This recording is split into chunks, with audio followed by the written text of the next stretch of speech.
So if you watch the previous video, you know that we are moving towards the first and the fourth month. So to stay up to date with the story, I will invite you to go back and listen to the previous video. So 1 to 4 months. So the following weekend, she arranged a hiking trip to explore a hidden cave. He requested to meet at the usual location, like they met at like a restaurant near his place. So, and then they started calling that like their usual spot to meet.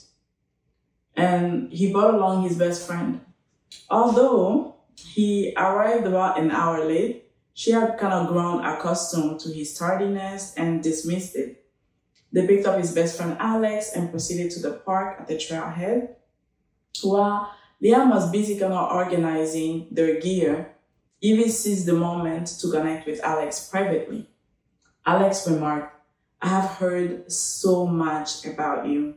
Liam speaks of you non-stop, referring to you as his African queen.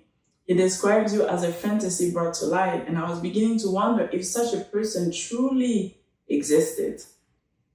Liam placed her on a pedestal, expressing his admiration.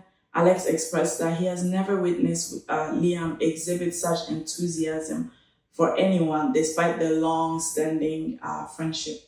He noted that Liam has endured significant challenges and had dedicated recent years to a comprehensive healing journey. Alex initially believed that Liam had set unattainable high standards until he learned about the trauma Liam has faced. He emphasized the importance of patience, suggesting that one should concentrate on Liam's positive traits. Metaphorically, Alex, he just threw flowers in the description of Liam, offering numerous compliments and demonstrating deep affection and respect. He characterized Liam as one of the kindest and most generous individuals he knows and expressed pride in their friendship. He even stated, "Alex wished he could see himself as I see him." Alex pointed out that Liam possesses a distorted and negative self-image that fails to capture his true worth and qualities, revealing that he perceives admirable traits in Liam that Liam himself does not recognize. He expressed that Liam often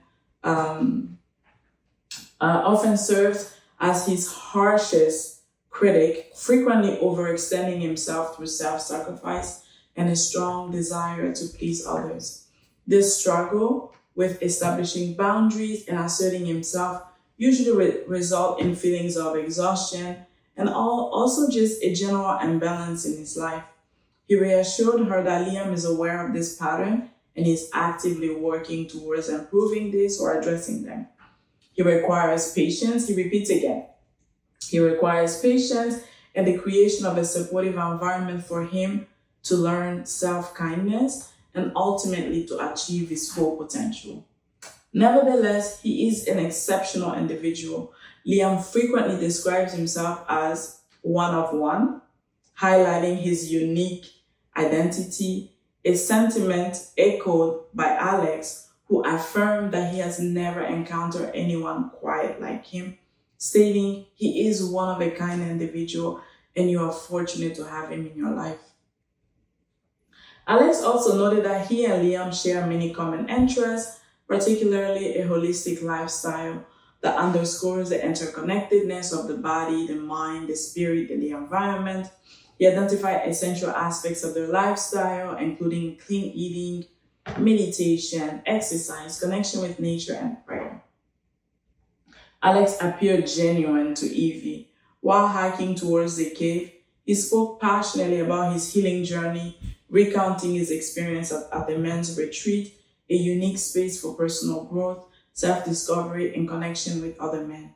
He mentioned that this retreat specifically addressed themes related to masculinity, emotional health, relationships, personal development.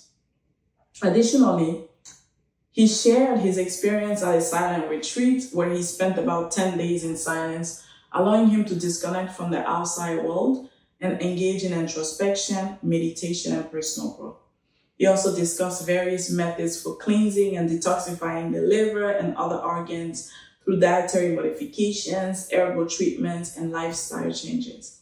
He mentioned that he and Liam have been on a similar journey. Reflective question. Actually, reflective comment before we get to the questions. It is not uncommon for individuals with narcissistic traits to utilize different strategies to attract others into their sphere, one of which might involve recruiting their friends or associates to be able to foster a favorable image or to normalize their conduct.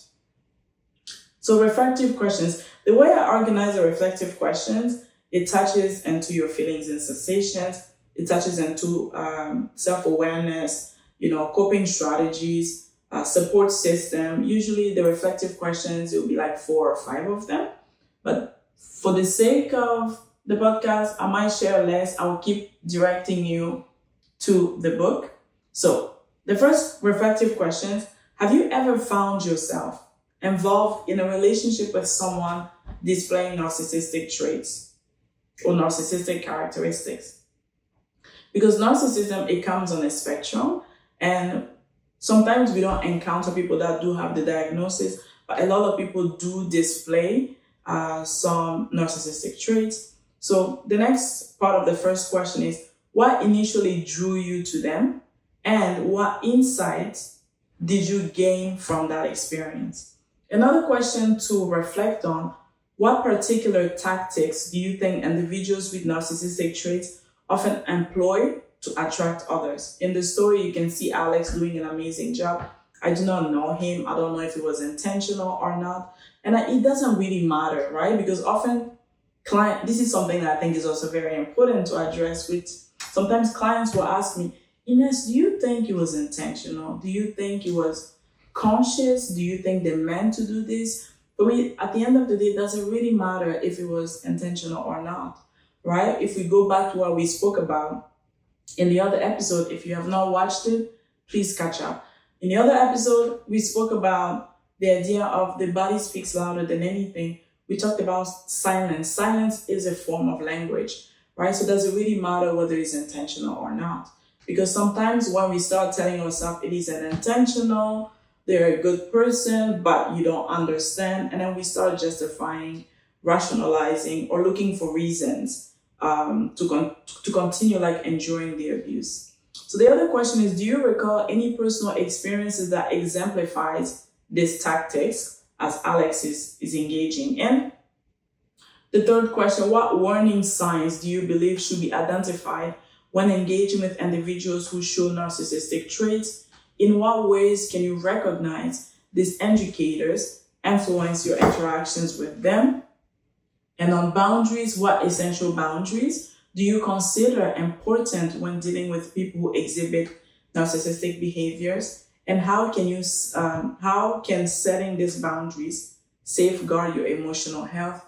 And then the final one is, what type of support system can assist those who become entangled with narcissistic personalities? How can this support foster healthier relationships in the future? So we continue with this story. From the outset of this situation, Evie began to practice selective attention by concentrating on specific elements of her experiences with Liam while disregarding others, especially those that might be less agreeable or inconsistent with her desire to perceive him as a remarkable individual, as also attested by his friend Alex. In retrospect, Evie engaged in selective perception while ignoring warning signs for various reasons, including, of course, trauma bonding. Furthermore, the honeymoon phase of a relationship often brings intense feeling of infatuation and excitement, which can further cloud judgment and also obscure potential problems.